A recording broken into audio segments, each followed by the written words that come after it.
Good morning, good afternoon, and good evening, wherever you are in the world. My name is Jade, and this is How to App on iOS. And today we've got Andy Goldsby on the show, and we're going to be talking about getting your music radio airplay. But first, let's find out a little bit more about Andy Goldsby and the Indigo Sunsets with an interview that they were featured on by BBC Radio.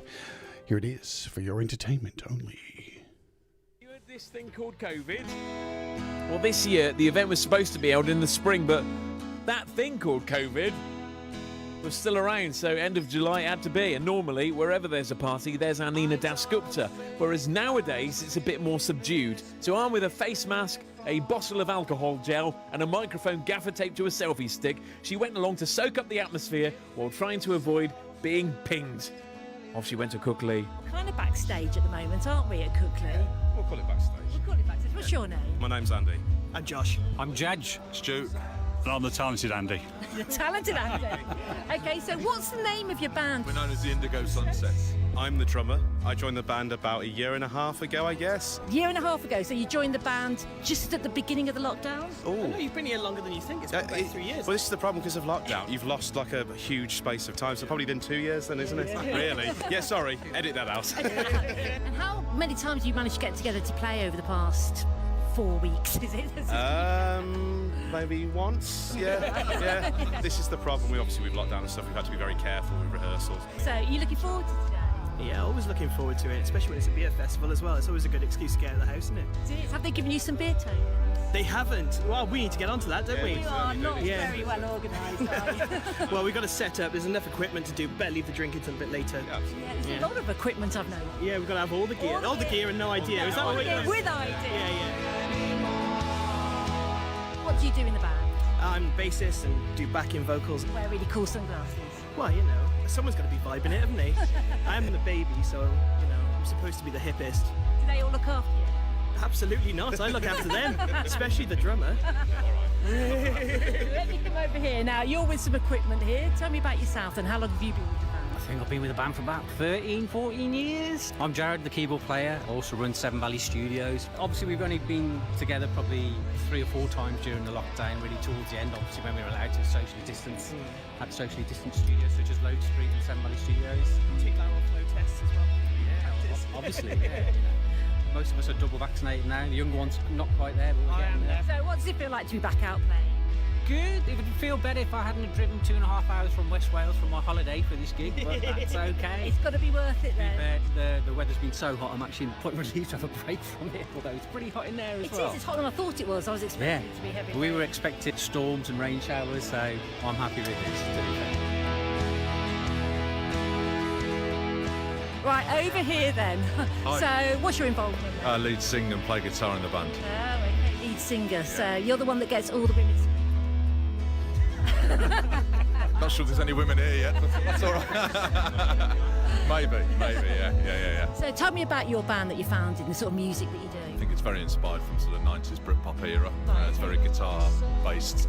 We're fans of the Stone Roses and Zeppelin and the Who, and Andy's a big fan of Stevie Winwood and who else do you like, Andy? Jimi Hendrix. So I think it's sort of a blend between 60s and sort of 90s. Do you work full time as well as being a musician? Yeah, I work full time, yeah, so busy. So how's it been then for you kind of over lockdown then? Have you been working, have you been furloughed? Half and half. And that was the opportunity to write our album. And I think Andy's worked all the way through lockdown, so we managed to get a studio set up in our own houses. We've actually not seen each other record a whole album just by sharing files and putting it together and then releasing it.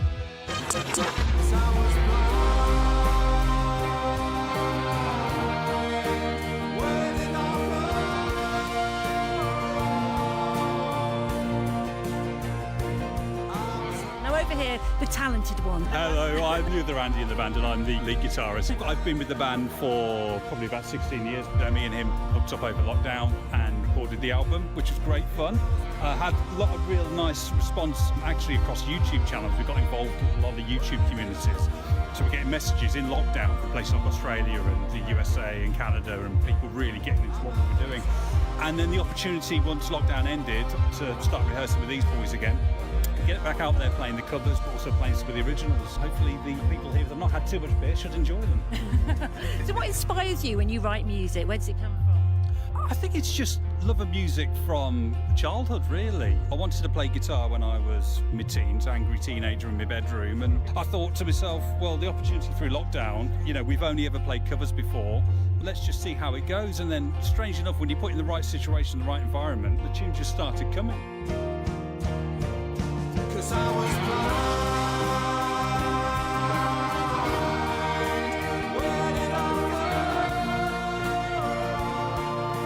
So the inspiration, I think a lot of it was just the desperation to try and connect with people during lockdown. What's it like now then when you're coming out seeing people? Does it feel weird? Yeah, I'm petrified, absolutely petrified. I know, luckily I'm double jabbed. The first gig we did when we came back out, that was really weird. We were rusty as anything. It was probably the worst we played, but probably one of the most joyful gigs we've done as well, because it was just lovely to pack up with the guys again, see them again. That's probably been one of the worst things, not being able to connect with these chaps, because even at rehearsal. I was waiting for someone to say that.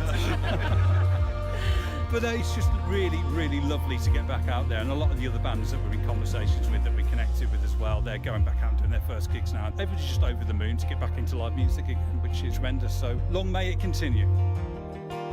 Unsigned, undiscovered, and under the radar music. bbc.co.uk/TrueHW. Nina out at Cookley for us. And that concludes tonight. Right, a track recorded at the Old Smithy recording studios now by a band who live. Good morning, everybody. Welcome to the show. That was the Indigo Sunsets being interviewed on BBC Radio. Yes, you can get your music on stations like BBC Radio. I hope you're all doing well today. This is the W.A.R.T series, episode 11, where we're going to take the last 3 episodes, smash them all together, and we're going to come up with some ideas for you to think about to try and get your music heard on the radio outside of YouTube, yeah? Because there is life after YouTube. And I'll just make sure all my settings are good here. It will just take me a second to turn up my volume here. I think I'm all good. And I'd like to welcome to the show very special guest, the man behind the Indigo Sunsets. Well, one of the men behind the Indigo Sunsets. A awesome friend of the show and just an all-round awesome person, Andy Goldsby. How are you today, Andy? Hey, Jade. How are you? You okay? Yeah, I'm good. I'm good. I had a couple of little technical issues there at the start, but we got it going. All rocking. Hey, let's say hello to the folks before we dive in. And we'll do all this and say hello to Pete Johns, who's here. Well, he was here a while ago. I don't know if he's here now, so Pete Johns is here lurking around. Hello, Audible Video. Hello, Brad Example. Hello, Russ8889. Thomas Christ, who I'm wearing his T-shirt. Once again, the creator himself. Andy Goldsby is in the chat. Auntie G is here. SM Borthwick, hello to you. Let me scroll. Joe Glenn, I got your file today, Joe Glenn. I see Sai's picking it up. Sai's already picked it up. Hello, Sai F, and good to see you as well. Sai's got it clued in the chat there. We'll talk about that a little bit later. Patrick Chandler, hello to you, my friend. Hello to Kim Harden Hudson. Thank you for the nice comments on my makeup today. Thomas Gillane. Hello, Thomas. Anyone else who I've missed as I scroll down? I think I saw Tom, Papa Tom here as well. I'm going off the top of my head here because I can't scroll fast enough. Anyone else? Let's see. Was it Patrick Chandler's in the chat? Yeah, Patrick. Ed Zielinski as well. Hello, yeah. Ed. Good to see you. I think I've got most people. I'm nearly at the end of the line here. If you haven't heard your name, throw it in the chat. And a few people have picked up on the WD-40. Let's start off by talking about the WD-40. What's all that about, Andy? Well, for those of you who've been around the channel long enough and may remember Stuart's last interview with you, my partner in crime, and he spent ages setting up his room. He got his studio microphone all set up, a mixing desk. He rigged it all up. Problem is, microphone was far too sensitive, and every time he moved an inch, you picked up every single squeak in his chair. So, Stu, I know you're not watching. You'll catch up on replay, but I'm prepared now. I love a guest who has sight gags prepared. And I can't believe I've got it in the small image as well. That chair was horrid. Holy shit. Oh, it was bad. It was bad. It was really bad. And the guy's a great singer, for God's sake, but he certainly doesn't know how to oil a chair. Let's be honest. Hello to Stu out there. I hope you're doing well. Sending you lots of love, mate. So sad you can't be here tonight, but always thinking of you. And if you, always thinking of you playing your music. So why don't you tell us a little bit about who you are, just to refresh people, and what band you playing and such. Oh, well, yeah, it's a really easy question to answer. My name's Andy Goldsby. I'm from the West Midlands in England. 6'2", and support West Bromwich Albion. And I play guitar and bass on the recordings of the Indigo Sunsets, which was our virtual band that kept us occupied during lockdown. And now is a real band, and you just heard from those wonderful regional accents there. All five of us are hooked up now, and not only are we recording music, but we're also about performing live as well, which is beyond awesome. I can't tell you how nice it feels to go back out and play music after 18 months. So so that's me, guitar player, songwriter, I can say that now, and part of the Indigo Sunsets. 16 years together as a band, playing covers, weddings, parties, anything, which is a band here in Australia. So 16 years together, and then COVID hits. We all go into this crazy lockdown, and you and Stu decide to get into this garage band thing and start dabbling in this. And what's next? Well, originally we started doing these collab videos where we literally were just using the microphones on our iPhones to video ourselves playing a song. And we got a bit bored with that. And it was Stuart suggested we use GarageBand. And I think I've said this before. I was like, nah, it's just a toy. It's just something you just literally play acoustic guitar on, flip things around, put a little program drummer in there. Blasphemy. What can we do? Well, I know that now, we started playing around with it. Stu bought me a bag of bits when we were able to very quickly do a doorstep drop. It contained an iRig, and we started recording from there, and momentum started gathering, and the songs kept coming, and next thing you know, we're recording an album, which was released back in October last year, and we've done a few singles since then, but what's next? That's a really big question, actually, Jade. I mean, we're going to continue to write and record. We've been a bit quiet recently, but I think that's because we've been back in work, and life pressures obviously gets in the way a little bit. But I think for us, we're looking forward to recording a few more songs. I'm still pissing Stu off. I've got about 20 songs backed up waiting for him at the moment. Nice. We're out live again. Which is awesome. Including we're out again Saturday night. We're playing a pub in Deepest Darkest Worcestershire. We're looking forward to it again. Mixing up the covers, putting the originals in, and just having a damn good time back out live. So it feels like we're never been away. It's wonderful. It's so good to see the journey. Like I've been privileged to be a part of it and see.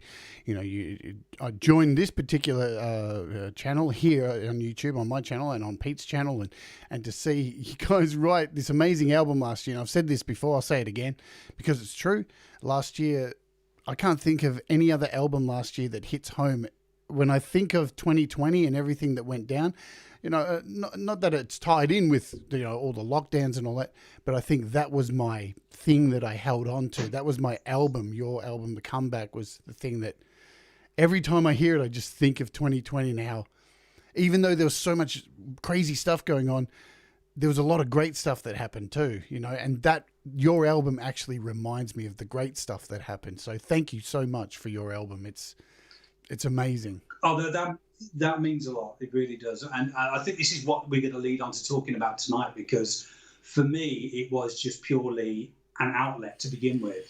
And then when we started getting the feedback and we started talking to people within the communities, and we realised what the music then meant to them, it suddenly started becoming much bigger than just Andy and Stu cobbling together a few songs and throwing them up on Spotify. It suddenly started meaning a lot to a lot of people, which was beyond awesome. We'll get on to, in a moment, the whole chat we had when you first interviewed us, Jade, and what really spurred us on to go and start recording. But no, it's absolutely crazy. And I've used the phrase before, once you've created something and you put it out there, it no longer belongs to you. And I think that's the thing that's really moved me quite a lot, is the fact that what I thought was just my musical ramblings has actually meant something to some people. That means the absolute world to me. And, if we can still just find a way of connecting with people like that all the time, it's nothing better. Absolutely love it. Well, thank you. And I'll just say hello to Greg Hernandez, who's joined, Guzzo of Oz, and hello, Jerry, as well, to the chat also. Before we jump in and talk about that infamous chat we had after the interview, I want to bring up a couple of things, just going back to the last two episodes that we talked about, last three episodes, talking about branding, talking about, what did we talk about? Talking about your value and talking about biographies. I had a conversation with Russ8889, and just a couple of things I want to bring up, just put in people's minds.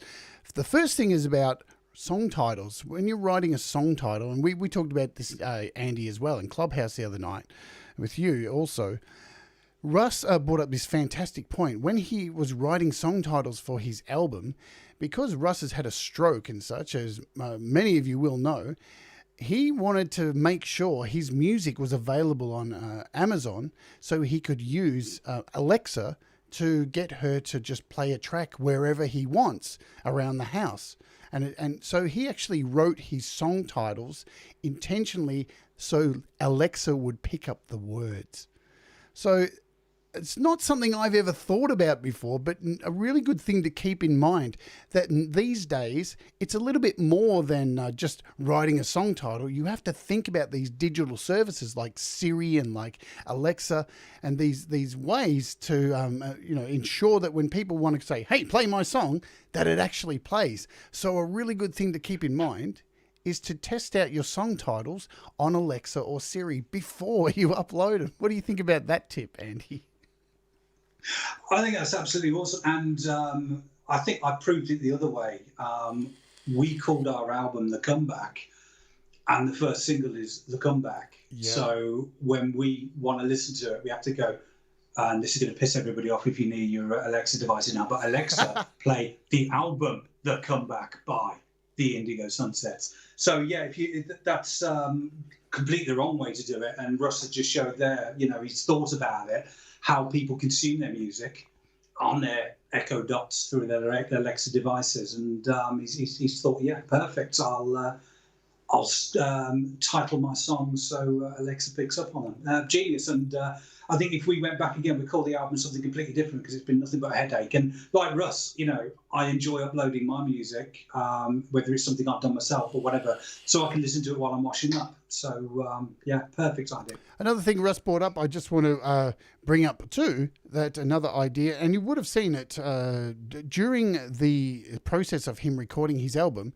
you would have noticed, and he's got a video up on his YouTube channel, he sent out T-shirts and mugs, which I'm drinking from right now and drink from every day, with his album on it. So for weeks leading up to the release of his album, on shows like this, on Pete John's show, over on Metalhead Hippie Show, so everybody had a shirt. So he was very sneakily, subconsciously putting this brand in your heads before the album came out. So when it actually came out, you were already able to associate with it. You already had an idea of what the album looked like. You saw the merch already.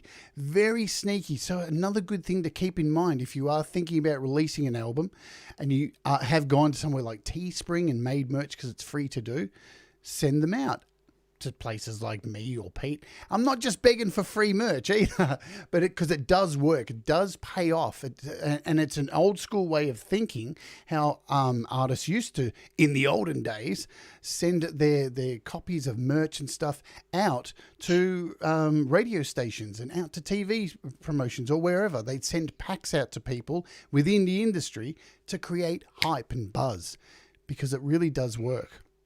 Another great idea. And talking of merch, talking of merch, Jade, I need to replace these with a scatter cushion. So FMC, come my way. That'd be great. They're coming just for you. The FMC scatter pillows are coming. Don't worry about that. All right. So thank you, Russ, for those very, very cool tips. I just wanted to share those, get people's minds thinking, because, you know, we live in an era where we're only getting like 19 cents for 1,000 plays of our music. We've got to come up with new ideas to get more people listening to it and purchasing it. Yeah. So that's what this show is about. So back last year, I interviewed you and Stu about the Indigo Sunsets. And at the end of the show, I normally have a chat with people. We normally hang out and have a chat. And you guys would, I think you just released the album, and we got talking about radio. And, you know, I was very, very forceful, very dominant in that conversation, saying, no, you've got to get this stuff out on the radio. This is very radio friendly. And I think people will really respond to this in a really big way. And we started to talk about ideas of how to get this going. Let me see. I'm just looking at my notes. So, and I can't even remember all the ideas that came out. What was that conversation like for you guys? Well, yeah, well, we were sat there and we were kind of like, you know, we've done the album now and we're happy it's been released and we've been interviewed on your show, Jade, and we're like, this is really great. This. Yeah. And then you kind of delivered a couple of home truths at the end when everybody had disappeared off and we're having that chat.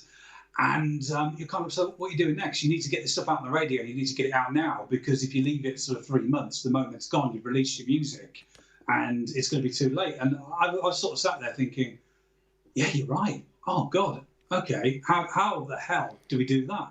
And I think coming away from it, I knew Stu was going to be really busy. And I just thought, well, I just need to sort of get organised and start looking into, firstly, how many internet radio stations are out there, how many actual broadcast radio stations are out there looking for new music. And, you know, it's a couple of Google searches. I found a list of worldwide internet radio stations. I was like, right, okay, let's start narrowing this down a little bit more into stations that may play our stuff. So all the hip hop stuff, all the dance, EDM stuff, that sort of thing, you know, put those to one side. And started making a list. And it was just as simple as that. It's like, right, okay, let's just start listing out which radio stations I reckon. And I probably ended up with a list of around about 150 internet radio stations. Like, right, now I need to start getting contact details now, researching them, going on the websites, going on their social media, researching a bit more about them. You know, what I'm saying tonight is not going to be an easy project for anybody to do. It does take a lot of hard work and a lot of time that has to go into it. You know, we'll talk more detail about the processes in a minute. But it was straight after that show that I was kind of like, well, the easy option, and we're very fortunate in the UK, we have BBC Introducing, where they're always asking you to upload music. There's never any guarantee they'll play your music, but it's still an outlet for people to at least get the music out there at a regional level, if you're lucky, national level. But with the rest, it was just purely researching the internet radio station. So it was like, right, okay, what's out there? Who's looking for music? What's their style? What's the genre? Would they take to us? And just doing the research and putting in many, many hours on an evening, just sitting there, trawling through, reading up, getting contact details, and getting your ducks in a row, basically. Absolutely. And, you know, I think a lot of us these days release music and then sit there and dump it onto Facebook or put a link on Twitter and then sit back and go, that's it. No.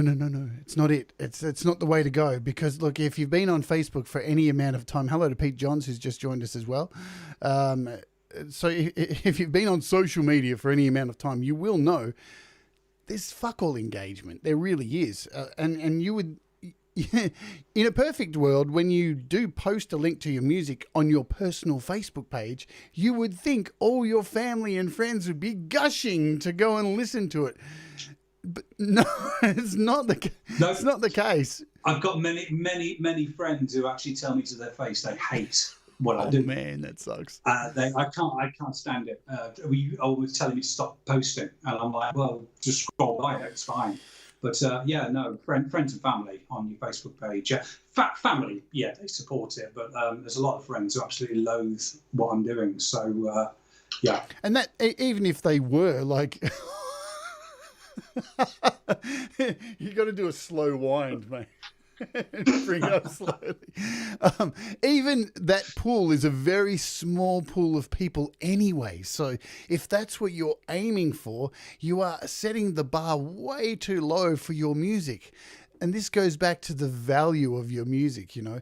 Your music has value. So just sending it to those kind of people is devaluing your music. And there are many radio stations out there.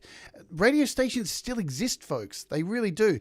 And look, and I'm not shitting on our amazing community we have here of our shows like YML and You Rock with Thomas Christ and Metalhead Hippie Show and Ron Ward's. These shows are invaluable for us to, within our community, and hopefully when new people find those channels, hear the music. That's very insular as well. And it's okay to think outside of that window, you know? But do you know what, Jade? That's actually harder to do, to share your music with your peers. Yeah, it is. To actually put your music out there with other creators and other creators feeding back on your music. That is actually harder to do than sharing your music with internet and other radio stations.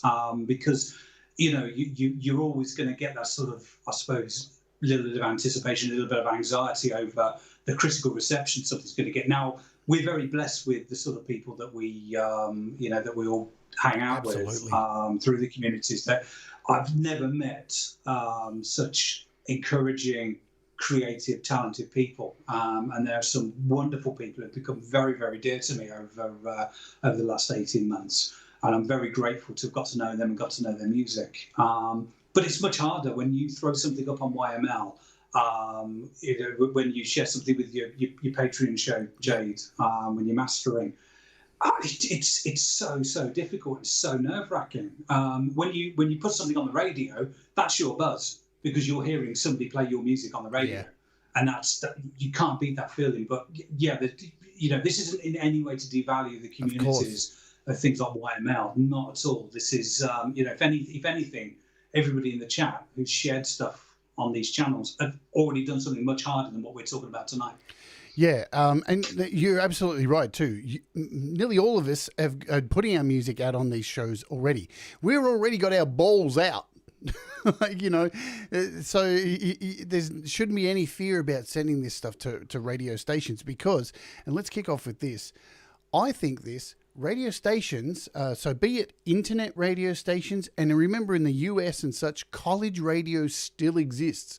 Colleges haven't, apart from what Pete Johns believes, that there's no such thing as college still exists, even though internet radio has taken over. Terrestrial radio still exists. These things are still chugging by in the background. There are still people listening to them. So, don't give up on that. And if anything, there's definitely a viable road to getting more people actually purchasing your music through radio stations because they can't get it any other way. Like a lot of people they don't know about DistroKid and they aren't aware that, you can actually go onto YouTube and hear albums for free if you upload through DistroKid. So they're still in the whole consumer market of, where can I buy this? So radio stations want music. They don't want to turn away music. They actually need music to survive. That's their business. So, remember that. So how did you, what was the first step you've already gone through that. What am I talking about? You've gone through the first step of how you started getting into your music. What kind of packaging did you have? How did you go about setting up your packaging and sending information to the radio stations? Well, if you recall that last time you interviewed me, we touched on this quite considerably, the whole making sure you've got your biography. And you've done this in this particular series as well, Jay, talking about your marketing, your branding. And it's really just getting yourself set up first. So you do your research. And then you need to write your biography and get some images together that you think really well represents you. And the biography, I think it's really important that you make that real. Don't write, for example, the Indigo Sunsets blazing a trail, bringing the 90s back to people, and that ain't going to work. All I did was tell the story, me and Stu. Yep. That's all I did. The story that we've shared earlier tonight. And people seemed to respond to that. And I didn't mind the fact that, some DJs were actually mentioning the fact that we recorded this on our phones. I didn't mind that. I was being absolutely open and honest on how that music had been produced, the process behind it, who we are, what we did, the journey through the album, and a little bit about the music style. So, when you're thinking about your biography, don't think that you have to big yourself up in a way that sort of makes you seem like you're the next greatest rock artist coming along or whatever. It is just purely there to tell your story. And people are going to suss you out very quickly if you're full of bullshit. They really will. If you just tell the story, who you are, your journey, what your music means to you, people will read that out on the air and they will actually start to engage with that, which is absolutely fantastic.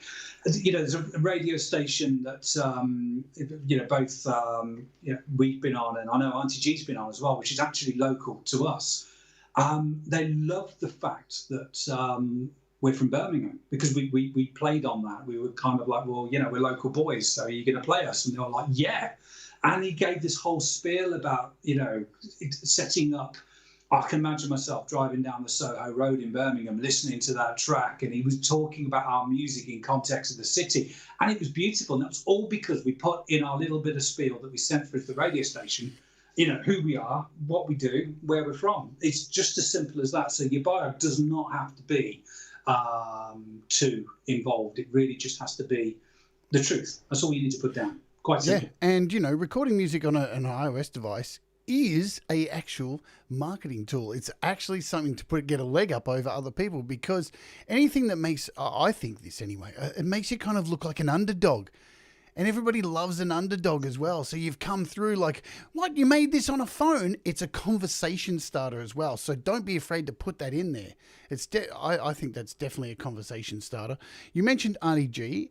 So because we've done another show on this, this about radio before, where you came on and kindly shared some of your insights. And since then, I saw that, Auntie G, Gary Hubbs, Glenn Clark, I know Thomas Gillane, quite a few people have already jumped onto that and had their music played on radio. And I've sat there some nights and actually been in those live broadcasts and heard their music played just along with them, going, yes, man, this is sick. This is, I don't know. And when you do get your music played on radio, it's really good. It feels good. I get more excited hearing people's music from within the community than I do my own on the radio. Because you could have that sort of fanboy moment with them. Really, it's like, oh yeah, and I can actually send them a message and say, well done, it's amazing. But yeah, Auntie G, for example, we follow each other on Twitter, and so I'm able to sort of see when Auntie G gets some airplay, which is great. And following that show as well, we had a quick chat about reaching out to more radio stations. And Auntie G had done exactly what I was talking about but much more organised than me. She actually had a proper Excel spreadsheet with all the radio stations on there.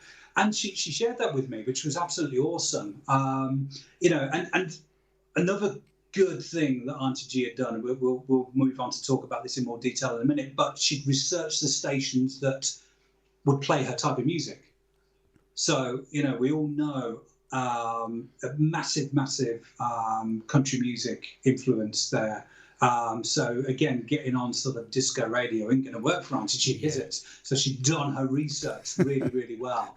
And and nothing gives me more joy than seeing Auntie G and Glenn Clark and Gary Hubbs and all these guys actually getting some airplay. And like you, Jade, I'll actually sit there and hop on the live broadcast and rock out to what they're doing. It's wonderful. Yeah, this is the one instance where the term "do your research" is something you should actually do, as opposed to like COVID research or anything like that. But seriously, because you want to find radio stations that are congruent with what you're doing. You don't want to waste your time and other people's time by sending if you're a metal band, you're not going to send your music to a disco station, are you? You're definitely not going to do that. So keep that in mind. And at the same time, you're cutting down your workload, removing things. I want to talk about Arnie G's here in the chat. And yeah, she created a spreadsheet. Now, this is not something hard, right? There's work that goes into it, but it's a spreadsheet, folks. I think nearly everybody knows how to run a spreadsheet. How did you go about finding the radio stations for your particular music, Andy? What resources? It's just, it is just purely research. There's no dark art to it whatsoever. All you are doing is, right, I've got a list of all these internet radio stations. Right, what are they playing? Maybe spend a little bit of time listening to them. Maybe they've got a write-up on their station website giving an indication of sort of artists that they've already played. Maybe they have individual shows that take a branch of music. So, for example, there's one radio station in the northeast of England that plays our music, but straight after it, they've got a metal show. There's no way we would fit into the metal show. But they've got clearly defined areas and genres that they'll take music for. So it's just literally doing the research, looking into what they're doing, making notes and think, right, eventually you come up with a list. And yeah, I had around about 100 individual stations that I thought, these are the people I'm going to start targeting. These are the people I'm going to start sending my the music through to. And then it is just a very laborious task of emailing, biog, getting you, and we'll talk about files in a moment, but getting your files sorted, getting the whole package together, and just pinging them out there and seeing what comes back. Absolutely. And I just want to say hello to Dean Thomas and Orchestra Eclipse, who are here as well. I don't think I've missed anybody else. If I have, I am sorry. All right. So let's just touch on this before we talk about getting everything together. This is very important also. Once you start reaching out to these radio stations, okay, and they respond, and you get possibly your first song played on a radio station, it's very key to maintain connection with these stations. When they play your song, tweet them and say, hey, thanks for playing my song, and keeping that conversation going with them and letting them know that you're engaged as an artist yourself. And then anybody who's listened to the show as well sees you. If they've liked your stuff, it encourages engagement from even new listeners. So what are your thoughts on all of that, how to maintain engagement with these stations? Oh, yeah, it's not a one-way street. Absolutely. These guys, a lot of them are probably just one person who set up an internet radio station. They promoted it. They're getting quite a bit of traction, quite a bit of listeners, but there's still one person who's doing it for the love of music and actually wanting to get people a bit of airtime. So if you pop your song over to them and then do nothing with it and just say, right, okay, thanks for playing it, and ignore it, you're doing them a massive disservice, because they've actually invested a lot of time and effort into you already. Even by just listening to it, they've taken a bit of time out of their day. They may not want to play it, they may choose to go ahead with it, but they've still had a bit of moment interacting with you where they've actually listened to your track. So if they do actually go ahead and play it, the least you can do is actually not only promote your presence on their radio station, but say thank you, absolutely, totally the right thing to do, but help them as well by promoting what they're trying to do, and making sure that the audience that you've managed to grow up through social media gets to hear about the good work that these people are doing, actually supporting musicians. So this is their sort of your link to the wider public. Within our communities, we'll all engage with each other, we'll all share each other's music, but a lot of the time we're sharing it with each other. These people are your gateway to your music consumers, who then may go and purchase your album. They may go and actually download your stuff, or save your stuff on Spotify and add you to playlists. And that's where the traction starts from. It's really, these people who are putting the time and effort into your music, generating these radio stations, and helping you reach an audience that you'd find very difficult to do. Unless, as Russ said quite helpfully in the chat earlier, you set your own radio station up. Thanks, Russ. Off you go, everybody. Mate. Create your own radio station. No, but here's the point too. Like, and most of us remember growing up, either listening to commercial radio or like public radio. There was always those shows that had people who were record collectors, or were playing brand new music. Those people still exist on terrestrial radio, on internet radio, on college radio. These people still exist. Their hunger to showcase new artists. These people are still out there. I have heaps of them from around the world on my Facebook page who I know who have played my music over the years. So they're definitely out there and wanting to play this stuff. And here's another thing to consider too. Remember, human beings are like sheep. We talked earlier about saying, hey, I've got a new album out on Facebook to your family and friends or whoever's on your personal Facebook page. I've tended to notice over the years, when you actually post something saying, hey, I'm going to be on the radio, and post a link to that radio, not only are you sharing the radio station who's supporting you, but people tend to be like sheep and say, oh, hang on a minute, the radio's playing it now. So I better listen to it now. When people see that somebody else likes it, they get sucked in and go, oh, I can't get left behind, because people are like that, remember. So that's a really good point, Jay, because everybody's talking about all the BBC play that we got. Yep. All I did was upload. That's all I did. I uploaded. I gave a write up about what we did, and I uploaded the tracks. It was as simple as that. And then amazingly, when we first got a bit of BBC Airplay, my phone was going ping, ping, ping. People were like, yeah, wow, you're on the radio. And it's kind of like, well, yeah, but why weren't you listening to the album before? But, it does have that effect. It really does. It almost legitimizes. I hate saying that because your music is already legitimate, but for people who are not creative, it almost legitimizes what you've done. It's kind of the seal of approval. Radio stations picked it up. It must be good. Well, they knew it was good in the first place, but it kind of just gives that actual stamp of approval. Yeah, it's sad that it has to come to that, but hey, who gives a crap? Yeah. Because it's a leg over. It's an opportunity. And remember, when you see these opportunities, jump on them, man. Just grab them. So let's talk about how the packages you created and the audio files and how you sent this material off to the radio stations. How did you go about that? Yeah, well, the first thing is obviously you just pay attention to, what they want from you. Sometimes it's a direct upload onto their website.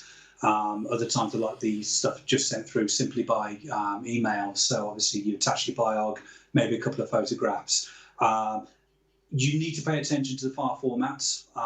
Some will take WAV. Most want MP3s. So I know you're all going to hate that. But that's their format. So that's what they want from you. Ensure that your tracks are labeled properly. So when you, if you convert your file to MP3, make sure that you've got the song title on there, the album name, the artist name, the duration is all within the actual metadata on the actual file. And another thing that's really worth doing as well, I said earlier, a lot of these stations are probably one or two people operating the station. They haven't got time sometimes to give your track a proper introduction. So why not record your own introduction? A 10 to 15 second stinger, which is just all you're doing is introducing who you are, the name of the song, make a reference to the radio station that you're being played on. That's really, really important. So, for example, I'd just like to introduce my band, the Indigo Sunsets, and thank XYZ Radio for playing this song called whatever the song is. So send that as well. Record that on GarageBand, convert it to an MP3, and just attach that as well. Just that little stinger introducing your track, and you'll be surprised how many times that gets used. I'm sick and tired of hearing my own voice sometimes, but it has worked, and it kind of gets you to the front of the queue sometimes as well, because people can see that you've actually taken them seriously. You've taken your song seriously, and you actually put the time and effort into just creating 15, 20 seconds worth of your voice introducing who you are. Yeah, and look, it's a fantastic bit of information there. And look, maybe I'll do a show on it because it's not too hard. As you said, you open up a GarageBand project, you throw your song in there, you use automation to bring it down, and then that's where you speak over it. Hi, I'm blah, blah, blah from this. You're listening to this radio station. Thanks for supporting the music. Boom, out. Send that along. You know why? It's presumptuous, right? It may seem presumptuous to you, but definitely it shows that you give a shit.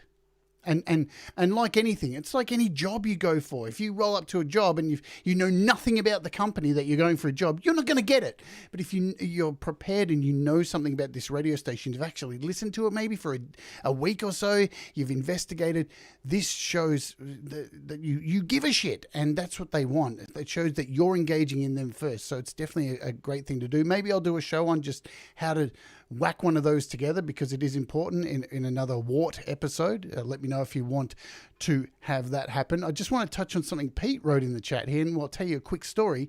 Pete's written, I think I've neglected radio because I personally don't listen to it. Need to remember that not everyone is like me.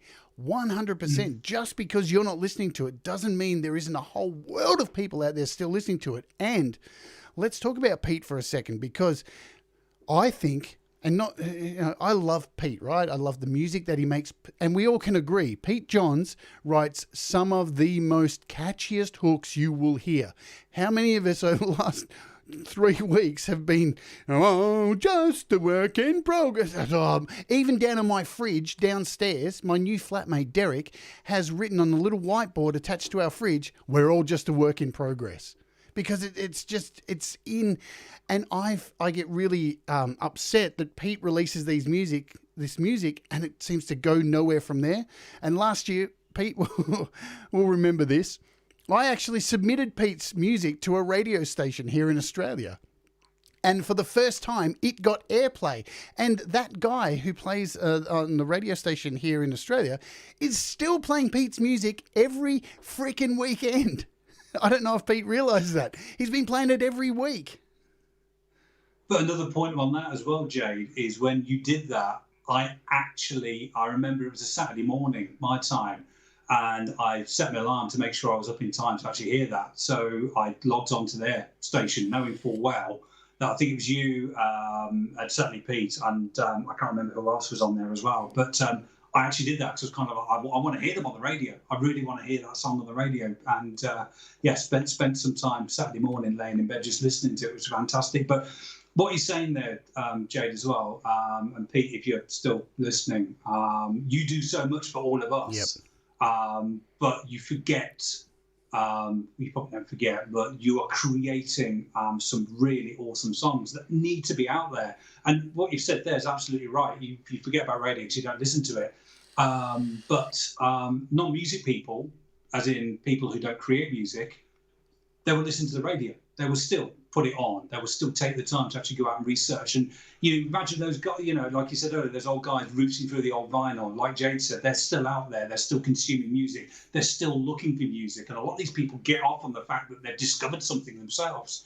But the whole point is, Pete, you need to start getting your stuff out there. Most definitely. Absolutely. It's too good not Absolutely, 100%. And, I've got...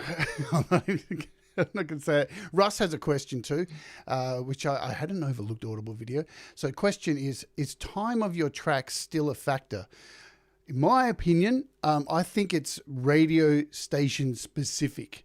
I think if you're sending music to more public terrestrial, or I think internet radio is pretty cool with this stuff. The length of it doesn't really matter. Of course, commercial radio is going to be looking for that 3-minute injection quick hit so they can move on, throw their stingers over the front and the end of it, of their advertising. So that's never changed. I don't think song length is that important, because the songs, one of my utensil songs goes for 11 minutes, and that's been played on public radio here in Australia heaps. So, and that goes for 11 minutes, and I've got away with it. I think I think at the end of the day, going back to what Andy has said, look at the radio station, look at the music that they're playing, get a feel for how long the songs are that they're playing, because they're giving you all that information by what their set lists are. What do you think about that? No, I think, generally, if you're looking, like you said there, if you're looking for more sort of a commercial approach, you need to keep it around about 3 minute 15 mark. There was one radio station played our song "Sinking Like a Stone," and they did a peep and cut off my solo, which is at the end. So I'm not uploading to them again. Yeah, you just have to watch the fact that if they are sort of quick turnaround, they like to get through as many songs as they can. 3 minutes, 3.5 minutes is generally the area. As you said, within the internet radio station community, certainly those ones where they don't have a live presenter, you'll get away with 5, even 6 minutes if you want to. And again, genre specific. If you're producing stuff that is going to be long by the nature of its genre, it will get played, absolutely. But again, it is all about just getting a feel for what they're doing. And I think that's the key as well. If there's a radio station you're really keen to get on, spend a bit of time actually listening to them, and then following the artists that they've already played to get a feel for the sort of music that they're doing as well. So research doesn't just stop at, right, okay, I've got a list, I know how to present my information. You've got to get to know them. If there's a radio station you're really keen to get on, spend a bit of time actually listening to that station, appreciate what they're trying to do, get a feel for, because you may want to send them one particular song and you may think to yourself, actually, no, I've got another one that's better fit. Yeah, maybe a few months old. They're not going to know that. Just get it up there. And part of the research is just consuming your music, consuming these radio stations, getting to know their approach, and you'll be able to pick your track that suits them. Yeah. Hello to Barry and iOS Music Man. And yeah, look, as Pete says all the time, social media is a two-way street, and it's the same with radio stations. If you know your song's going to get played on one of these stations, stay for the whole show. Do what you do in YML, hang for the show, listen to everything that's played. You're going to find artists that are similar to you, that you can share music with them, and who knows what comes of it, collaborations, possible gigs when the world opens up and all that stuff. But much more can come from it than just having your music played, and it shows engagement as well. So I want to double back a little bit and just touch on these file types and being prepared for when you send it, because you did say, make sure you've got MP3s, WAV files, M4As. Go ahead when you finish your album and make all these different versions, label them correctly, song title, album, the name of the artist, label them all seriously correctly, put them all in a folder, keep them all in the same place, bring together this package, your bio, everything, so you've just got it in one place that you can send the same thing off. This goes back to the branding show that I talked about a couple of weeks ago, making everything look consistent and easy for you to send it out. Don't just dive in and find all these stations and then just go, all right, now I'll just send random tracks here and everything all labeled randomly. Spend the time. Spend the time. You know what? Because it's going back to value as well. Value your music, put value on it, make it look valuable, because it is, yeah? 100%. This is you've done all the hard work already in terms of pouring your blood, sweat and tears into, producing the track, mixing it down, mastering it, getting it released. So don't let yourself down at that final hurdle. If you really want to get your music out there, just get it properly presented. Get it put together in a way that people are actually going to take you seriously, show a little bit of professionalism with it, and just get everything sorted. So, like you said, your biog, your file formats, get your package together, and then once you've done that, it is quite a process of, okay, ping, send that. It's all together at that point. Yeah. But they really do appreciate, the professionalism of ensuring that your music is properly presented. Yeah, definitely. Send things to them showing that you give a fuck for them to want to give a fuck.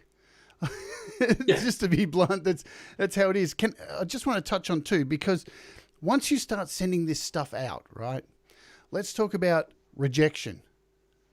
Because you will get knockbacks. And you know what? That's okay. Don't get discouraged by knockbacks, because for every knockback that you'll get somebody else who does accept it. How have you gone with knockbacks and things like that? I've not cared. It's as simple as that. It is as simple as that. You've got to look at the fact that if you are sending out a lot of material, not everybody's going to pick up your stuff. Of course they're not. Because there's a lot of other musicians, a lot of other bands doing the same thing. So yeah, if somebody doesn't or send you an email back saying it's not the right fit for our radio station, okay, you may have got your research wrong. They may not have genuinely liked it. They may not have thought it was for them, but that's fine. Because there will be stations out there who will be willing and wanting to play your music. It's like everything, it's like not everybody likes all the same thing. People will listen to different varieties of music, and you may think you've got a perfect track for a station. It just doesn't click with that individual. That's fine. That's absolutely fine. Don't take it personally. It's not suddenly going to devalue what you've done or suddenly, make you feel that your music's not up to standard. It is. It absolutely is. It's just wasn't for them. It's as simple as that. So all you do is just go, right, that's fine. Well, they're not interested. I won't bother those individuals again. Let's focus on those radio stations who are happy and looking forward to my next upload. So yeah, don't let it bother you. I mean, we've had loads of people email back and say, no, we're not interested, or thanks, but no thanks. It's fine, it's done, so move on. Yeah, put it in a box, move it to the side, keep pushing. It's like anything, persistence pays off. And once you get, because look, trust me, if you do put some of these ideas into practice, you will get your music played on a station at least. Trust me, it's really easy. It's not as hard as what you think. And the thing is, though, to keep up the momentum, to keep pushing it, because here's the deal: like you only, and this is going back to the conversation we had after your interview.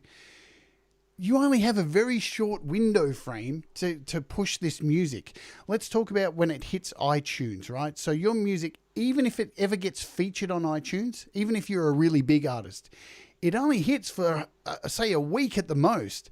There is only a really small opportunity because there's so much music coming out on streaming services that these artists just get pushed off straight away because there's always something new and people are looking for the next new thing.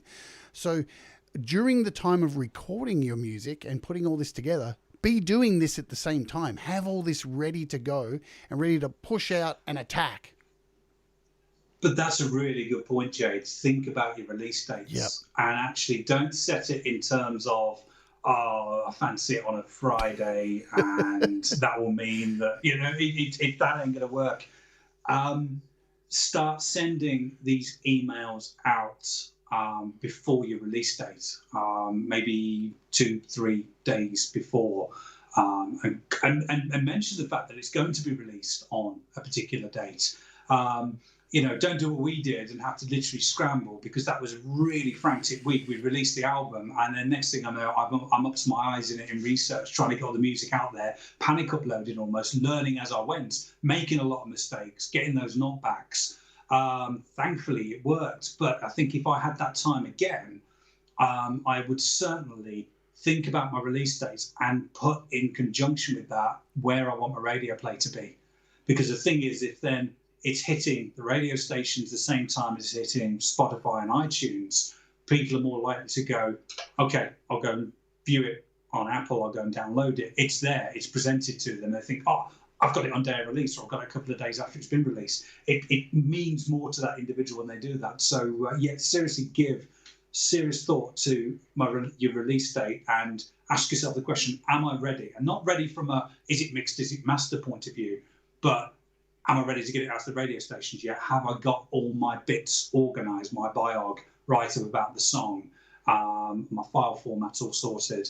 Once you're in that position, ping it all off, upload it. Absolutely. And over there, so there, DistroKid. So you can sign up to DistroKid. They're not sponsoring this show, but it's at my link, VIP/Jade Starr, you get 7% off. But what I'm trying to get at is there's a reason why DistroKid have things like pre-release and have been able to set a release in advance. It's not just a gimmick. It's something for you to actually utilize as a tool to get all of this stuff in preparation. Because here's the thing that a lot of people make mistakes with releasing music. They record it, they get it done, they master it, they mix it, it's all finished, got the artwork, and then they just dump it and get it out. And then put the exclamation point on the end and go, I've done it. No. because nobody's heard it yet. Remember this, when you finish an album, nobody's actually heard it yet except you, and you may be sick to death of it by the time you finished it, but still nobody's heard it, so it's still fresh. Even if you set a release date for 3 weeks, a month ahead, it's a good chance for you to get all your cards in line, to have all this stuff ready, to actually have an impact with your music. And, you know, look, I'm not saying all these techniques are going to get you, turn you into a superstar, but you've got more of a chance of getting more ears and eyes on your music by doing these things and having everything lined up and ready to go. As Pete says here, it's like a job application, I guess. You need to stand out from a bunch of the others. Luckily, most are probably just saying, play my fire beat. Yeah, man. That was going to be my next promo line for our next album. Play my fire beat. And we see what happens with those guys who come into YML and pump into the chat, play my fire beat. It's ugly. I don't want to listen to their music.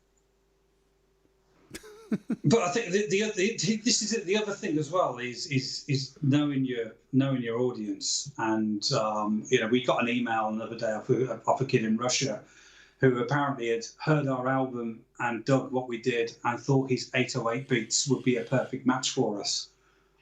And you know, he'd clearly not actually done. He was just literally spamming. And this is the next point I want to make: is your research is really important. If you are just throwing it at radio stations, you are wasting time if you're not doing that research. So you've really got to make sure that you've shown these stations that you've paid attention to what you're doing and you've actually thought about how your music would fit them.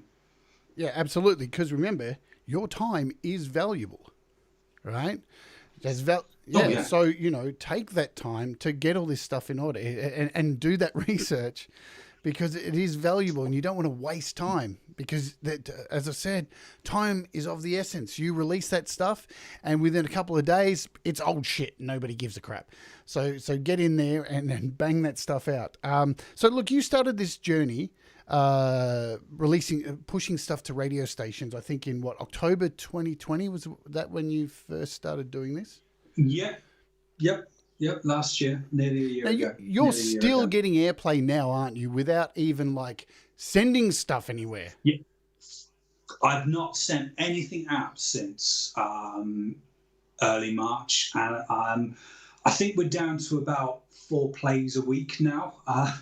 And this, I don't want to sort of be bragging, but if you get it right, at one stage we were on 5 different stations at the same time, and I didn't know which one to listen to. We were getting airplay every single day, and I think it took until June this year we had the first day where nobody played us, which was beyond awesome. And again, what kept that momentum was still the constant engagement. So I'm making sure that, you know, when we get a notification that we're going to get played, I'm acknowledging that notification and then promoting it on Twitter and then thanking the radio station, taking that time. So it doesn't just stop at the upload. You've still got to keep the engagement going and show your gratitude to these stations for actually wanting to continue to play your music. So yeah, a year on, and we're still getting played on various stations, which is awesome. So that means that album hasn't just sat there. People are still hearing it. Whether they choose to go ahead and download it or buy it, who knows? Hardly ever check the stats to see how the streams are going. But the point is, it's still reaching people, and if it connects with people and brightens their day even a year after it was released, I'm happy. Yeah, Auntie G writes here, my release date is always about 3 weeks in the future. Then those weeks are used for music video, marketing, prep, etc. And I don't have to stress, and I like that. Well, talking of release dates, yes, Auntie G's got something dropping tomorrow. Her new singles out, I think, Cry from Heaven, which I had the privilege of hearing before most people. And it is beautiful. So you all seriously want to get your ears on that tomorrow. It's a stunning song. She should be so proud of that. Yeah, look, Auntie G is one of those people I'm going to beat you up, Auntie G, so just deal with it. Auntie G is one of those people who's just grabbed the bull by the literal horns, and any information, she's an absolute sponge. She soaks it up and throws it straight into practice, and it's definitely showing. Like, if you've followed Auntie G throughout her musical career since I've known her, like the quality of her video clips, the quality of her songs, the quality of the way she presents everything and releases it, creating a spreadsheet, after we did our last show talking about this very subject, it was like a week or two later, Auntie G is like, bang, she's on the radio everywhere. It's like, what the hell? This lady is a gun. So, she's a very valuable resource. I don't know if you want to reach out to her. I don't know how much she'd like to share that information, but she's a really kind person as well. So, that's great. She cares about her music. Absolutely. Russ has got a question here. Then did it increase your sales? All right. So this is the question that I'm sure people want to know. Has it had an impact on downloads and sales for you, radio? I don't think I can answer that purely because I've got nothing else to compare it to. So streams are streams. I mean, yes, we're still getting streamed. So I would guess people are still listening.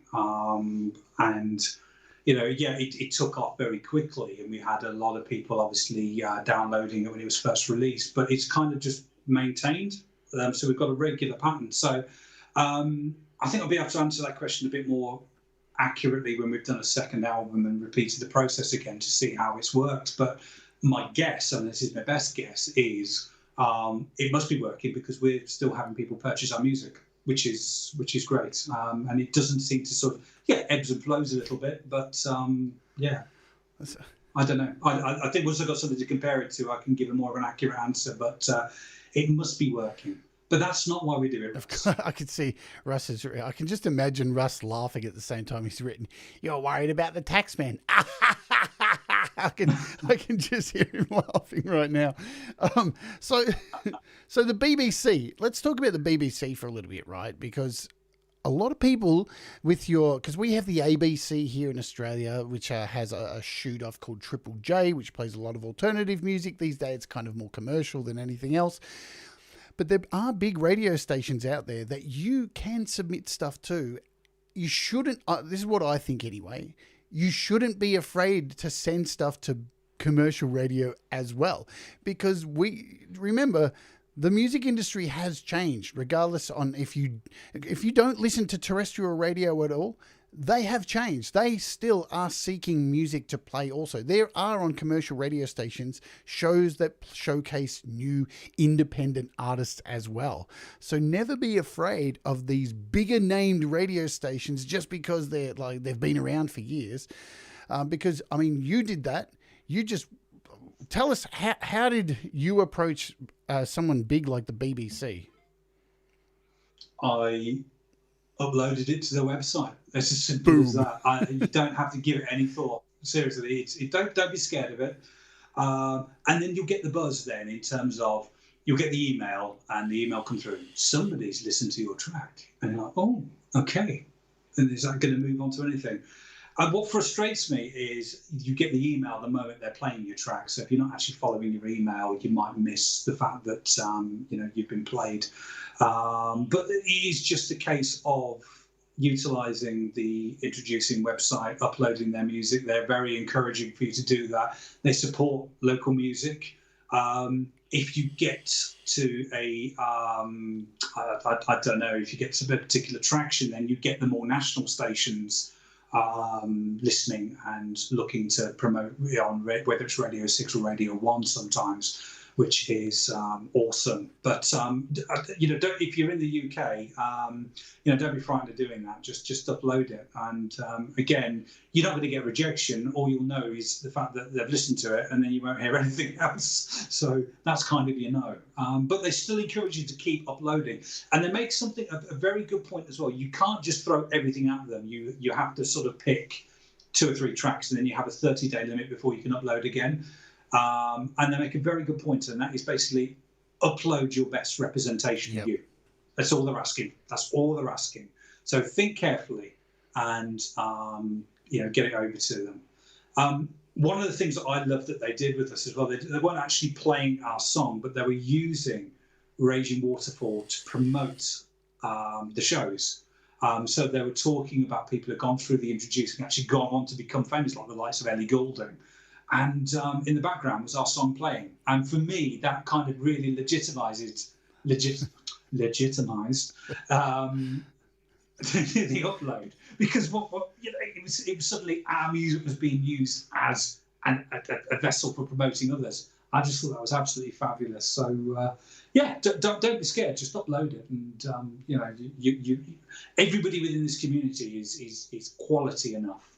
And I'm going to give some home truths in a minute. I hope that's absolutely. Okay. But everybody is quality enough to make that happen. Unless you're outside the UK, then tough. And hello to Metalhead Hippie as well, and thank you for all you do as well, like Pete Johns with the YML, Thomas Christ, Ron Ward, all these people who play this music. Having this network, this pool of places to play here, this is where I want to just touch on before you give some home truths.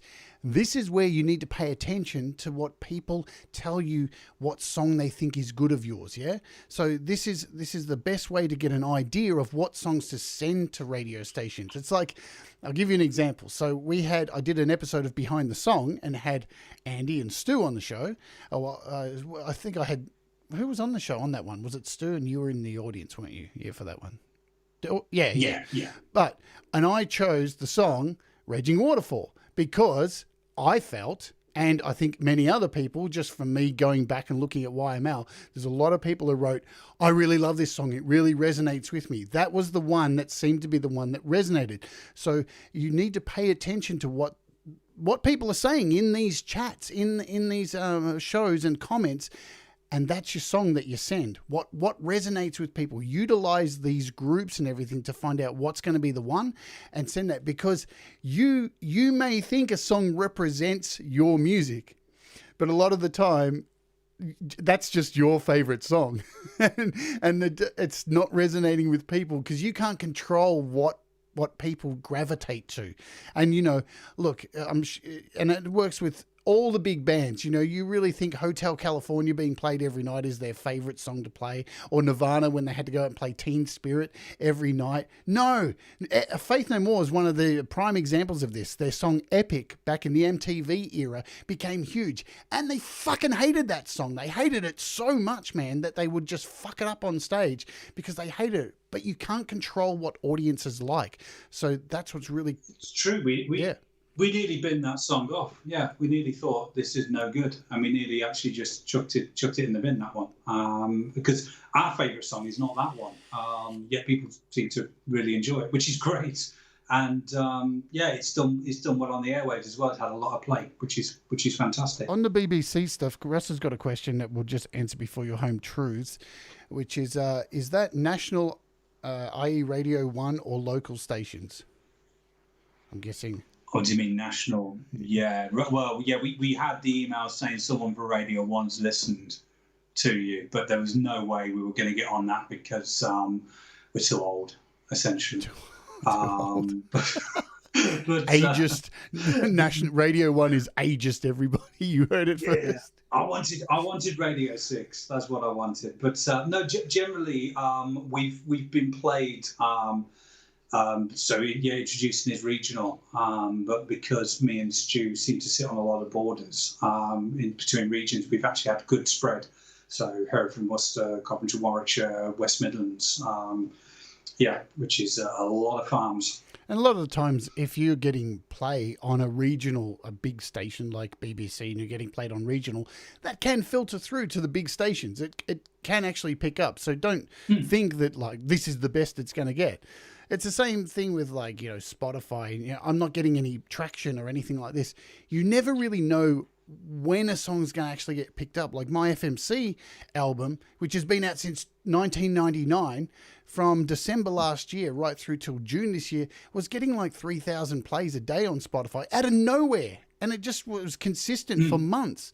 You'd never know when things are going to take off. So I think it's that persistence, that continually pushing. You never know when that spark's going to happen. That's a good point, though, Russ, because your region would be London, mate, which is 8 million people. Yep. There you go. You want to give us some home truths, Andy, I hear?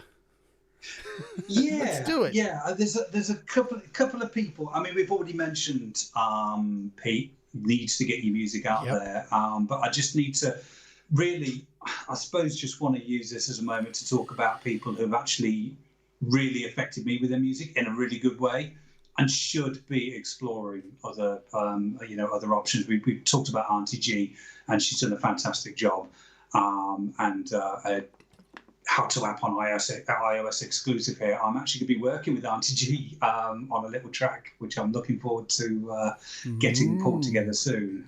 So while Stu's out of the equation for a bit, I'm moonlighting with a country singer, so I'm happy with that.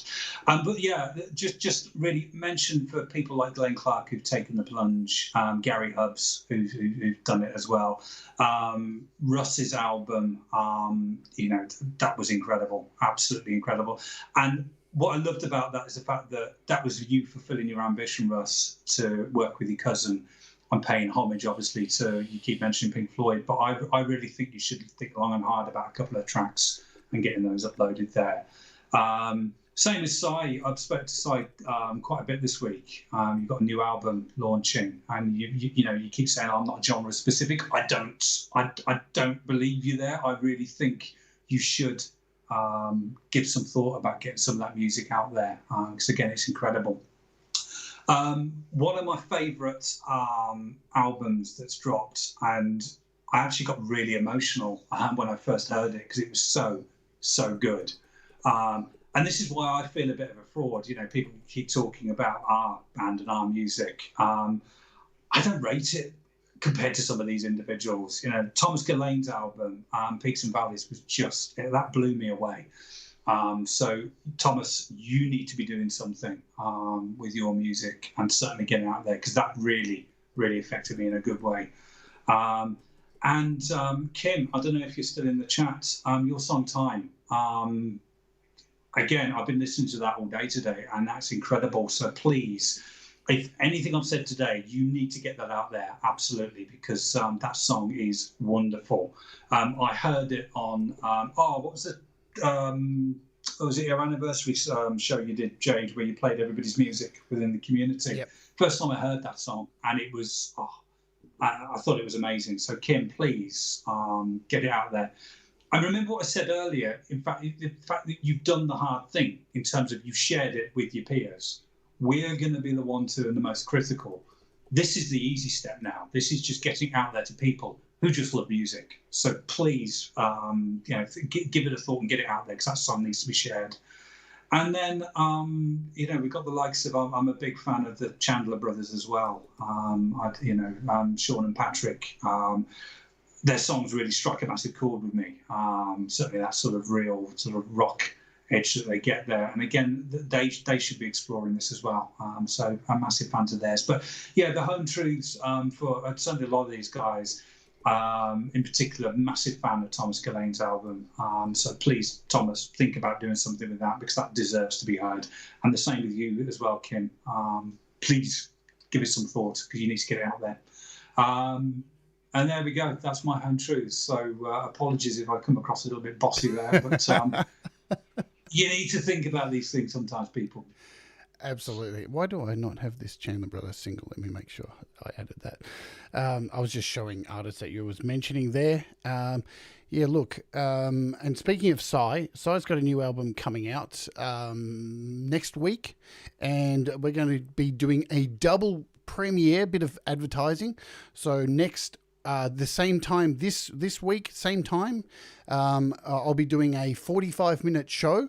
I'm not sure what we'll be talking about in it, but then straight after will be a premiere of the new FMC album, and then straight after will be a premiere of Sai Effins No Emis album straight after. So there'll be a dual premiere after my show. See, we're working in advance to try and do these premieres and put these actions, what we're talking, this stuff that we're talking about, into action to show you the best way to, well, not the best way, the way to do it, a way to do it. There you go. That's better. So has getting radio airplay helped with you getting on the road and doing live performances? Has that helped in any way? It has and it hasn't, in terms of it's given us something to sort of legitimise ourselves a little bit with some of the venues, I suppose, who take the bookings. And certainly, I suppose we come from an advantageous position because we've been a covers band for so long. A lot of people locally knew who we were and knew we had a reputation on the local music scene, shall we say. So a lot of people have already paid a lot of interest, and certainly with the BBC play, people have gone, oh, God, actually, yeah, I know those boys, and that's been quite good. It has kind of helped us. We sort of lurched slowly out of lockdown. So I know the situation in the UK is very different to other parts of the world at the moment. But we are, I suppose, in a fortunate position where most of our restrictions have been lifted. We are able to go back out and perform live music again, which is wonderful. We're getting a lot of interest from a lot of venues. People wanted to book us again for private parties, which we're actually turning down more gigs than we are actually accepting at the moment, which is a good place to be. But I just love getting back out there for the first time, and what we were able to do was we set up, and it was a place where we provided all the music. So when we weren't playing, we were playing music through our PA system, and what we did was we played everybody from the community in this massive field in Worcestershire at 1,000 decibels, so everybody could hear your music for many miles, which was great. So I love the fact I could listen to Roll With Me, Glenn Clark, whilst having a beer, stood in a field watching the sun go down in Worcester. So great fun. I just want to touch on something else, and then we'll. So I want to provide a resource for you all. Oh, before we do this, so Pete's got a question. Let's do this. Is there merit in keeping your track unheard before release to build hype and promote? Translation: am I doing it all wrong? I don't know. I think if you're starting from nowhere, so maybe this is your first track, then I would advise against that, because you need to build a little bit of reputation first, I think. So if you've got a bit of a following, a few little teasers maybe. Use those DistroKid little tools in terms of you can play like 10 seconds of your track with a dancing Yoda in the background or however they do it. But, if you're starting from scratch, if this is your first release, I would, I'd just get it out there initially. Once you've got a little bit of a following, you can build the anticipation because people know what you're going to be about. So it's kind of like, a few seconds of a guitar solo, Pete. They do happen. Pete. And it will build that anticipation. So, hopefully that helps. I can't believe I'm giving Pete John's advice. This is unreal. Well, let's be truthful here. Pete's shit at promotion once he's dumped a song. It just is what it is, Pete. Sorry, hard truths, it is what it is. Hello to Mark Lovell as well, and Bear, welcome to the chat. What was I going to say on this subject? My mind's gone blank now. Look, there's a lot of people doing this stuff right now where Ross is a great example. He actually made a whole lot of preview videos, and, I've done there's a reason why I've been doing a lot of stuff on the channel, not focusing on apps so much this month and looking at things like LumaFusion, because we all have these tools. They're all at our fingertips. You don't just need to make a video clip. You can make these little teasers like Russ did. Russ made so many of these little teasers and sent them all out and really built up to it. Pay attention to Russ. Right, he really does have a lot of value. Really pay attention to Russ. He's not just a pretty face at all. So he really did it well. Making these little teasers is a great idea. And I think, I just want to say in relation to Pete, it's a hard situation for Pete because he is teaching people every day. So, but I don't think it affects your music, because we are in a very small insular group here on YouTube of iOS creators. So if anything, it's always educational and people are getting things from it. But outside of that, I don't think it's affecting. You still have plenty of opportunity to promote outside of this, Pete. I mean, you've got, as Thomas wrote here, you've got 95,000 subscribers, so you're doing something right. But, sending this stuff out to radio stations is the next thing. I think I think there's more value in these kind of shows as well.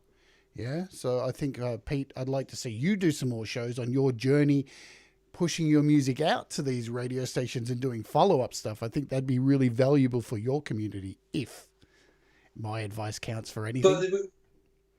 But we've got each other's backs, and that's what I love about it, is the fact that, you know, we're here and we can give a critical ear. I'm open to anybody contacting me if they want advice, if they want me to lend my ear, if that's any use to them to listen to what they're doing, what we're sharing with each other on these channels as well. You know, we're getting each other ready to do this. So once we are satisfied amongst ourselves within the community, and you're happy that you've had the feedback and made the adjustments you need, you're beyond ready, because believe me, the talent we've got within the community and the artists that we're engaging with on a daily basis are going to be far more critical and far more tuned to what you're doing than the consumer of music. So the step I'm talking about here is the easiest step to take.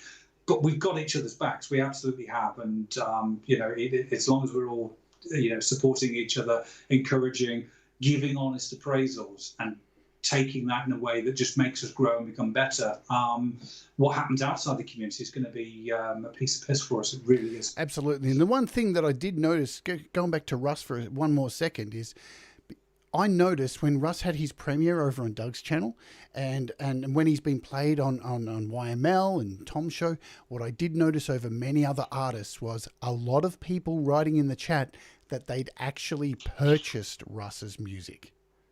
So there is something to it, of this promotional thing and putting those feelers out and those little tidbits and actually building momentum to something, because I saw the largest amount of people actually saying, I bought this, I've been listening to this a lot. That's what you want. So all this information that we're trying to give you on these shows can lead to a much better reaction for your music. I just want to touch on a couple of, one resource in particular. I'm only giving you one resource to start your homework journey today. And that is, let me bring up my iPad here. This is a website called thecraftymusician.com. Really handy place to, and not all of the information is going to be up your alley. So you take the good stuff and you leave the bad stuff, like with anything. So the musicians, as you can see here, the musicians coronavirus resource corner. There is a lot of fantastic stuff here for independent artists on promoting your music, making my music profitable. Really good stuff. And so there's a bunch of pop-up ads that do pop up, but if you sift through this stuff, there's a lot of the same stuff that we've been talking about on these shows. Not only this website exists, but there is a YouTube channel of the same ilk with a whole bunch of these videos. 4 ways to boost self-confidence. All this stuff's really important, you know. As you can see, there's an absolute wealth of knowledge here. We'll go back to this homepage here. Perfecting your follow-up strategies. You know, there's getting media attention, 3 easy steps. As I said, not everything is going to be the good stuff. There's bad stuff with everything, even this information that you're getting in this show. So take the good stuff and throw out the rest and don't get upset about it. So another good thing to add to your arsenal, because, you know, we need as much as we can. See you later, Guzzo. Thanks for joining us today. Do you have any resources that you might want to throw or anything like that? We didn't prepare this, so you probably don't. No, I think the resources that I would suggest is what you create yourselves from now on. You know, I mean that's a great suggestion you've made there, and I think it just, again, you know, self-education, getting yourself to a stage where you think, okay, I feel confident to go ahead and do this, but essentially you've got to do the hard work. It's not easy. There's no easy way around it. You've got to spend the time uploading. And getting your biog all straight. So yeah, hopefully you can all go away and start creating your own resources. And then once you've got your toolbox sorted, it becomes quite an easy process going forward. Absolutely. So we're getting to the end of the show. Pete John says, I think I need to hire Andy as my PR manager. Have you considered doing this kind of work? Because I think you're really good at it. This is why I have you back on the show. I think you're really easy to engage with. And I think people respond to you really well. Oh, that's nice. You haven't met me in real life. No, Andy, know your value. Yeah, £6.50 in a packet of crisps. That's all I need. No, I haven't really thought about doing it. I mean, I've got a very important job elsewhere. So until I've exhausted that, I will stick to what I'm doing for a day job. I'll stick to creating dodgy Songtember songs and keep doing the Indigo Sunset stuff. And maybe in a couple of years we'll talk, Pete. But that might be some place I would generally. Sorry, I'm rambling now. I'd generally like to think I could make some sort of living out of music, whether that is actually supporting other artists or finally getting that Wembley Stadium gig with the Sunsets. I'm content. Let's put it that way. Content. So, all right, let's talk about the Indigo Sunsets before we go. What's in the works? What can we expect? Is there something on the horizon? Because you have a loyal bunch of fans here, desperate for more, waiting for more. Can we expect something in the future? What's the roadmap? What's going on? Well, we're concentrating a lot on the live situation at the moment. What you've got to remember is we come from being live musicians, so recording was a foreign thing to us, completely out of the blue all this happened. And what it's allowed us to do is get back out there again. So we're enjoying the fact that you all know me and Stu, but there's actually 5 of us. So name check to Bev, our drummer, Josh, our bass player, and Jazz, our awesome keyboard player, and there's obviously myself and Stu. We're out there gigging at the moment. We're enjoying, playing the Indigo Sunsets original stuff alongside the covers still, because I mean, it's the reality is when you're playing original stuff, those gigs are few and far between, but you can slip into a nice covers venue. Recording wise, we've got the backlog of songs that are waiting to be produced. Reality is life gets in the way a little bit, so we do have full-time jobs and families and things to obviously make sure that's always the priority. No, there will be music. We will not stop recording music, and we're just enjoying the fact that we're back out there again, and eventually may not have time this year, but certainly in the new year you might be hearing some new songs from us. Just have to wait and see. We will continue desperately clutching for more Indigo Sunsets. Well, we are at the... Is there anything else you wanted to add? Was there anything other notes that I missed, or any final things you want to talk about radio or anything like that? No, I think we've certainly covered it all. I just hope that's been useful, and really, all of you, go back to Jade's last show about W.A.R.T. And I honestly mean this. I've not listened to established artists for a good year now. I've listened to you guys. You're my music that I'm consuming now, because you are genuinely talented, and you all should be out there doing what you're doing. And I'm not just saying this to blow smoke up your backsides because I'm in the chat on these shows. I genuinely mean that. The music quality is just outstanding. So please, if anything I've said tonight resonates with you, and you get your music out to more people, you'll be making other people as happy as you made me. So thank you. I concur 100%. I look through my Apple Music, and it is just dominated with all of your music. It is incredible how much of your music is my day-to-day listening. So congratulations, everybody. Keep doing it. Keep pushing this music out. I hope you're all doing well with your Songtember songs. Look forward to... I've already heard a bunch of them, so all good stuff. I want to thank you, Andy, so very much, you and your can of WD-40, for coming on the show, giving us your time and your valuable knowledge and sharing your story, because hopefully everybody has got a wealth of information out of this. That's what these shows are about. I hope you've been getting value for these. If you have been, please hit the like. You don't have to, or you can always hit the dislike twice.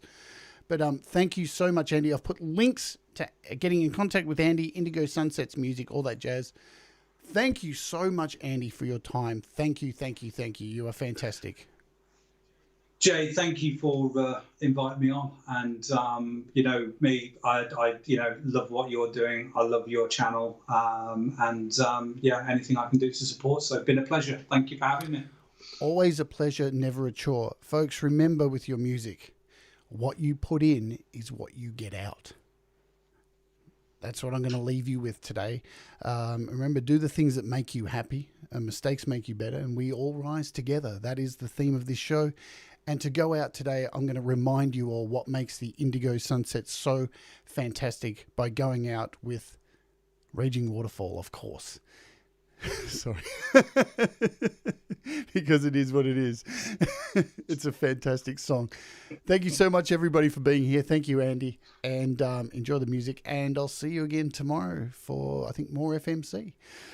Take care and bye for now. Oh, yeah.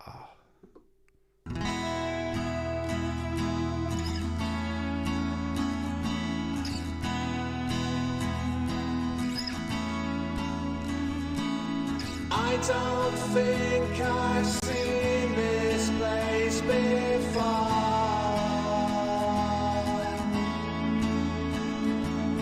It feels so familiar, now I'm not sure.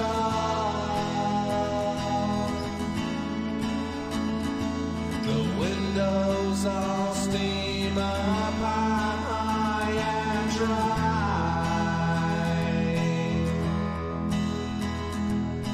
I don't think I've seen your face before.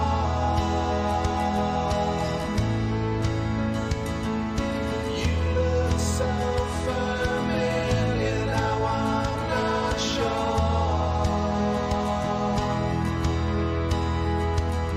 The windows all steam up high and dry.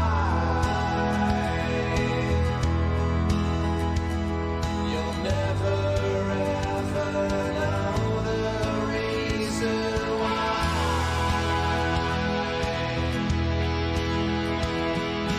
I don't feel that I belong anymore. I'm falling like a raging waterfall.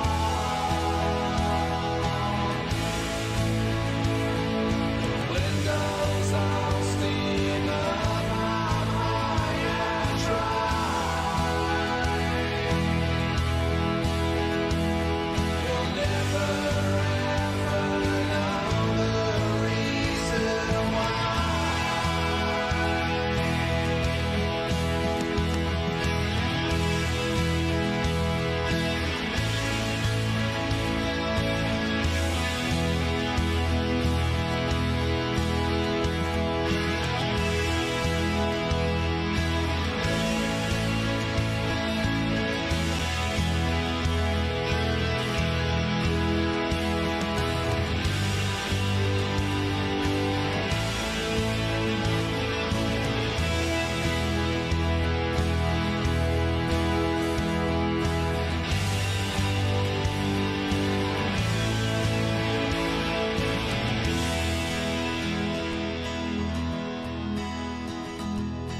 I don't think